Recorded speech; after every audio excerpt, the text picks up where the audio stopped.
नाजरीन, ये कहानी अब एक बहुत बड़े और ख़तरनाक मोड़ पर पहुंच चुकी है, जहां एक सच कई रिश्तों को तबाह करने वाला है।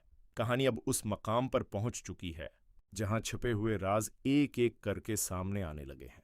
बारी के दिल में जो शक कई दिनों से पल रहा था, अब वो यकीन में बदल चुका है। यही सच उसके अपने घर की बुनियादें हिला देता है। बारी गुस्से और दुख से भरी आंखों के साथ अपने वालिद के सामने खड़ा होता है। उसकी आवाज कांप रही होती है, मगर इस बार वो खामोश रहने वाला नहीं था। वो अपने वालिद से कहता है, मुझे सब सच पता चल गया है। परेशा ने अपनी मर्जी से मुझसे दूरी अख्तियार नहीं की थी। आपने उसे मजबूर किया था कि वो मेरी जिंदगी से निकल जाए। ये सुनते ही उसके वालिद के चेहरे का रंग बदल जाता है, लेकिन वो फौरन खुद को संभालते हुए कहते हैं, ये सब झूठ है। उस लड़की ने तुम्हें बहकाया है। मगर इस बार बारी के पास सिर्फ इल्जाम नहीं बल्कि सबूत भी होते हैं।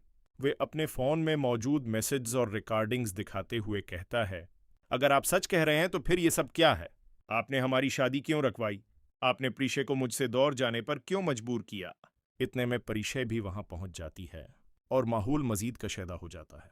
बारी अपने वालिद की तरफ देखकर कहता है, आपने सिर्फ प्रीशे को नहीं, मुझे भी धोखा दिया है। ये कहने के बाद वो फौरन प्रीशे का हाथ पकड़ता है और वहां से निकल जाता है। सीधा वो प्रीशे के घर पहुंचता है, जहां सब लोग उसे अचानक देखकर हैरान रह जाते हैं। बारी पूरे एतमाद के साथ कहता है, मैं आज यहाँ प्रीशे का रिश्ता मांगने आया हूँ।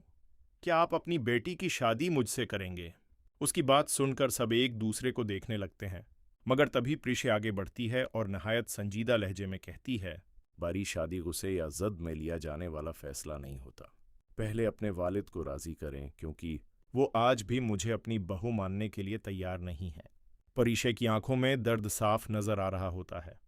वो मजीद कहती है, इन्होंने पहले भी मुझे तुम्हारी जिंदगी से दौड़ जाने का कहा था। मैं दोबारा अपनी बेइज्जती नहीं करवाना चाहती। दूसरी तरफ बारी के वालिद अचानक इनाया का रिश्ता बारी के लिए मांग लेते हैं। जब ये बात मनहाल को पता चलती है तो वो फौरन बारी के पास जाती है और सारा सच बता देती है।